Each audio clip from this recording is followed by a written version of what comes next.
Nous allons maintenant aborder les deux différentes méthodes pour déterminer vos prix. La première se base sur le coût de revient et la deuxième se base sur les prix de la concurrence. Le prix de vente doit être suffisamment supérieur à votre coût de revient afin de dégager une marge. Cette marge doit vous permettre ensuite de rembourser votre emprunt, de financer de futurs investissements ou de constituer une trésorerie pour anticiper des périodes plus difficiles. La première méthode consiste à fixer son prix de vente à partir de son coût de revient. C'est une méthode qui est particulièrement adaptée à la prestation de service.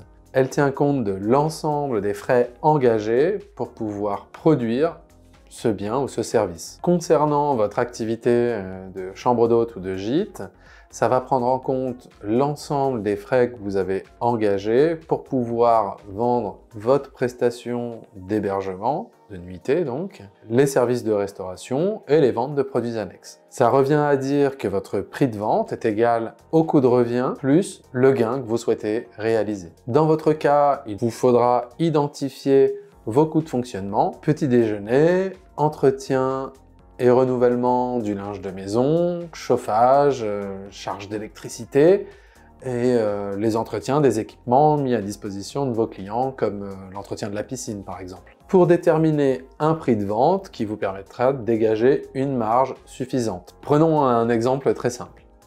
Suite à la détermination de vos charges de production, vous avez estimé qu'une nuitée vous coûte 50 €. Si vous souhaitez réaliser un gain de 20 €, eh bien, il faudra tout simplement déterminer ce prix de vente à 70 €, soit votre prix de revient 50 € plus les 20 € de marge que vous souhaitez réaliser. La deuxième méthode consiste à fixer son prix de vente en fonction de la concurrence. Il faut confronter les prix de vente à la réalité du marché, c'est-à-dire les prix pratiqués par les concurrents. Il existe trois possibilités. Soit vous avez une qualité de service qui est similaire à celle de vos concurrents, auquel cas votre prix doit être proche de ceux qu'ils pratiquent. Soit vous avez une politique commerciale agressive et à ce moment-là, vos prix vont être inférieurs aux concurrents.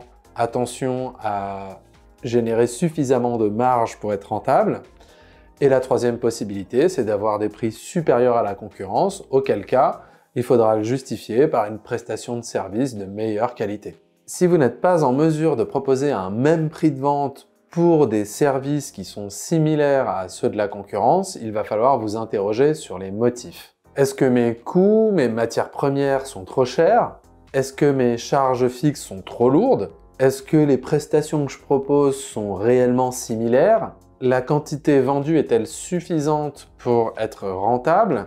Parce que si je prévois des quantités trop faibles, probablement, pour devenir rentable, je vais les vendre plus cher que mes concurrents. Est-ce que j'ai prévu de vendre un nombre de nuitées suffisante? Parce que si je n'en vends pas assez, probablement que pour être rentable, je vais devoir les vendre plus cher que mes concurrents. Attention, il ne faudra pas oublier d'intégrer la saisonnalité. Le taux de remplissage de vos établissements va varier en fonction de la période à laquelle vous vous trouvez. Pour pouvoir maximiser votre taux d'occupation, il faudra probablement déterminer trois prix différents en fonction de la saison et donc avoir un prix de la nuitée en basse saison, un en moyenne saison et un autre en haute saison.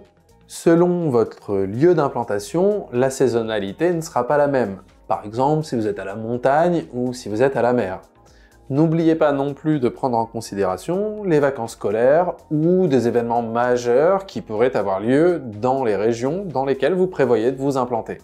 Avant de formuler une réservation, vos clients doivent avoir accès à un certain nombre d'informations qui sont les mêmes que celles exigées pour un hôtelier. Les voici donc. Vous devez être transparent sur le prix de la prochaine nuitée en chambre double ou sur le prix maximum d'une nuitée en chambre double.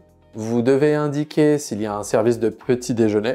Vous devez indiquer si une connexion internet est disponible depuis les chambres ou non et s'il existe un prix supplémentaire pour avoir accès à cette prestation. Votre clientèle doit savoir comment accéder à l'information sur les prix de vente des autres prestations que vous commercialisez.